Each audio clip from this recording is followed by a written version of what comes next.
récepteur plus télécommande. Ce kit contient un récepteur, un fil électrique d'1 mètre nécessaire au montage du kit et 2 télécommandes. Quelques conseils avant de débuter. Ce récepteur s'alimente en 12-24 volts. Veillez donc à ce que votre moteur bénéficie de sorties de courant en 12-24 volts et en aucun cas en 230 volts. Vous pourrez toujours utiliser vos anciennes télécommandes grâce au montage en parallèle du récepteur. Vous avez besoin d'un tournevis et d'une pince à dénuder pour installer votre kit. Coupez le fil électrique fourni en 4. Puis, dénudez-les. Coupez ensuite le courant de votre installation. Ouvrez le boîtier de votre récepteur existant.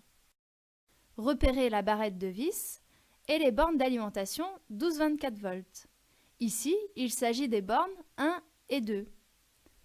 Les 2 bornes d'alimentation de votre récepteur existant peuvent être symbolisées de différentes manières. Ouvrez maintenant le boîtier du récepteur fourni.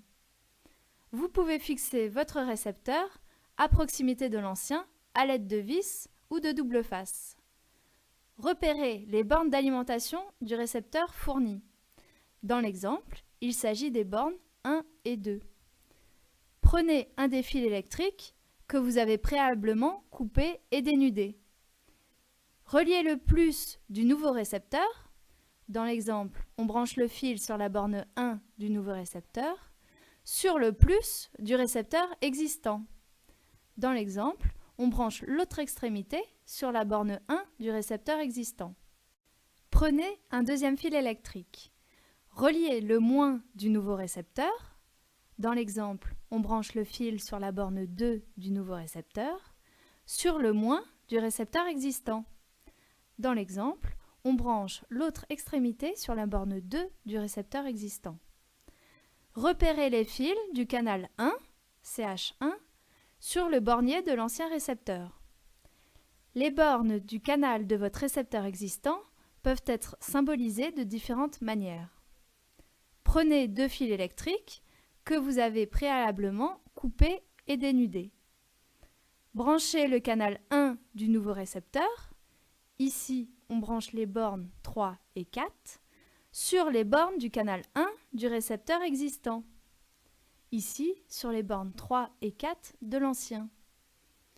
Si vous avez besoin d'utiliser un deuxième bouton, exécutez la même opération avec le canal 2, CH2. Vous pouvez rebrancher le courant. Votre nouveau récepteur est installé. Votre kit est installé et prêt à être utilisé. Vous pouvez maintenant passer à la programmation de vos télécommandes.